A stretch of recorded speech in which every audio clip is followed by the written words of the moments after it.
How's it going, anime fans? Soul here, and I want to tell you about my two favorite anime of the season that I think all of you guys should check out. Of course, there are tons of other series that I'm watching this season, and I will be mentioning them on Anime Amino. A lot of you guys really love the app I mentioned in my last Naruto video, and I will be sharing a ton of my trip to Japan, new anime I'm watching, my anime artwork, and plenty of other awesome stuff on Anime Amino. So if you haven't downloaded the app yet, make sure and do that.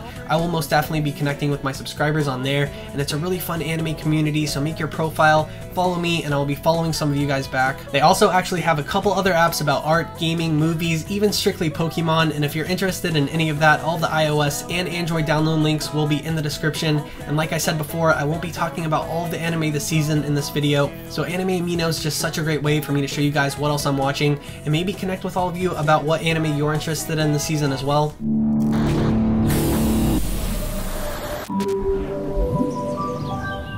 Now these two anime I'm going to recommend are brand new first seasons, no sequels. All of you already know I'm watching High School DxD Season 3 and Nisekoi Season 2. They're absolutely amazing, and you can check out more about that on my channel. But let's go ahead and get into the first one I want to recommend. A lot of you probably should have at least heard of this because Hestia has taken over the internet. If you're a SwordArtOnline fan, you absolutely have to check out this anime. It's called DanMachi, or Is It Wrong to Pick Up Girls in a Dungeon? Along with the already intriguing title, I knew I was going to love this series after seeing the manga in Japan, and I have to say it completely lived up to all of my expectations. So basically the gods have given up their powers to live among humans, and I think that's where this whole fantasy world begins, because the ideas of an RPG are built into the adventurers right off the bat. Everyone lives in a different familia, and you could become an adventurer by signing a contract with one of the gods or goddesses, which gives you abilities, stats, and powers in exchange for serving the deity.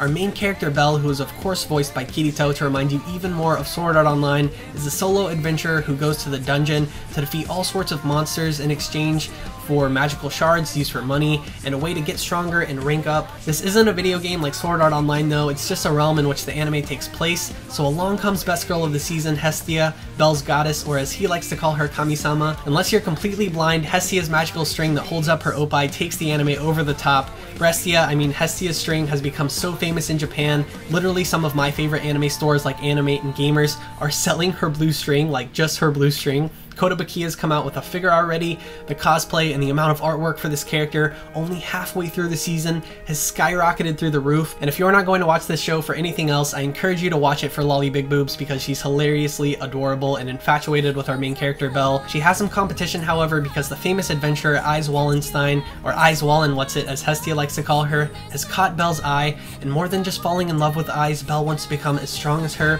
and every encounter they have only makes Belle more embarrassed because the swordswoman saved him in the dungeon.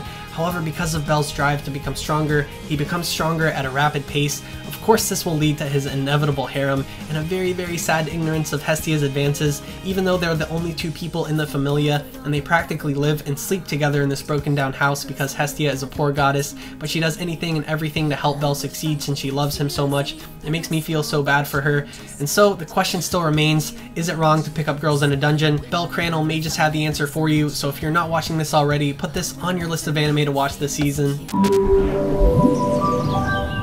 On to my second recommendation. I saw so much of this anime in Japan, I actually picked up one of the Japanese manga because it looks so epic. It's called Shokugeki No Souma, or Food Wars. It follows young chef Soma Yukihira, a self-entitled badass in the kitchen with the main goal to surpass his father, who he runs a restaurant with. I definitely think he loves his small restaurant that they have in Japan, and he either makes the most delicious thing you've ever seen, or screws with all of his friends by making them eat something disgusting. However, just as Soma graduates from school, his father closes the restaurant he loves so much to go and cook at the top restaurants in America, and he sends Soma to the most ridiculous elite culinary school you've ever seen in Japan. Finally, at school, we're introduced to Nakiri Arina. Ever since seeing her in all of the manga, I've been very interested in how they're going to portray her on screen, and I have to say she makes a great female protagonist and rival for Soma, who is unfazed by the superiority of the cooking school. Soma pretty much walks in with this I'm better than you attitude and dominates the competition right off the bat. He even impresses the unimpressible prestigious Arina, enough to the point that they take Food Orgasm to the next level.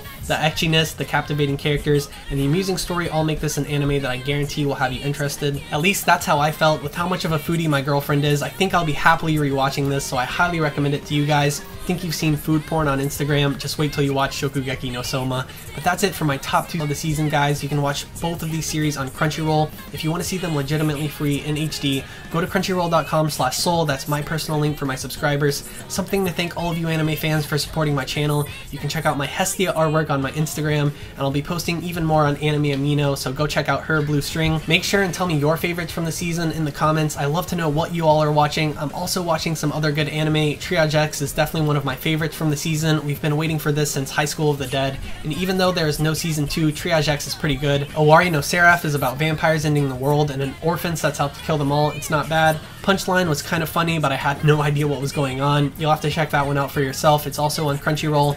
Kekkai Sensen I thought was going to be better. I haven't watched much, but I was expecting more with the hype around it. Ninja Slayer from Animation, all of the ridiculousness you can expect from Trigger, the creators of Kill la Kill. Plastic Memories was just okay for me, and of course the sequels, DxD Born and Nisekoi, are my favorites, and as always, I'm watching Fairy Tail and Naruto, long-running series you all already know about. So that's pretty much it for me, guys. Subscribe and follow me on social networks in the description. I very much appreciate all of the likes and nice comments. Arigatou gozaimasu, and I'll see you in the next one. Peace.